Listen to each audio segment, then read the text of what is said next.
विश्वासदर्शक ठरावाच्या पार्श्वभूमीवर आता सामनाच्या अग्रलेखातून शिवसेनेनं पुन्हा एकदा भाजपला नैतिकतेच्या मुद्द्यावरून आव्हान देण्याचा प्रयत्न केलाय। याच अग्रलेखात शिवसेनेनं राष्ट्रवादीला उंदराचीही उपमा दिली आहे।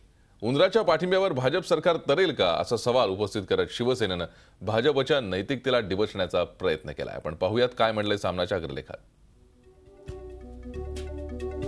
सरकार टिकवण्यासाठी तुम्ही कोणाच्या तालावर नाचणार? राष्ट्रवादी काँग्रेस हा महाराष्ट्रात चौथ्या क्रमांकाचा पक्ष आहे। जनतेनं निवडून दिलेला पहिल्या क्रमांकाचा पक्ष चौथ्या क्रमांकाच्या पक्षाशी हातमिळवणी करून सरकार वाचवतोय। अशा केरात टाकलेल्या पक्षाची धूळ मस्तकी लावून सरकार कोणती नैतिकता आणि तत्व तेजोमय करणार आहे? मुख्यमंत्री फडणवीस यांनी सांगितलंय की आपल्याला जनतेसाठी सरकार चालवायचं आहे।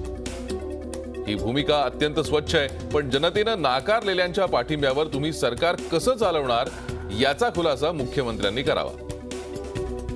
महाराष्ट्राच्या विधानसभा अध्यक्षांची निवड तुम्ही महाराष्ट्राची तिजोरी कुरतडणाऱ्या उंदरांच्या पाठिंब्यावर करणार का? विश्वासदर्शक ठराव देखील त्याच उंदरांच्या मदतीने जिंकणार आहात का? या प्रश्नांची उत्तरं तुम्हाला जनतेला द्यावीच लागतील। झी 24 तास रहा एक पाऊल पुढे।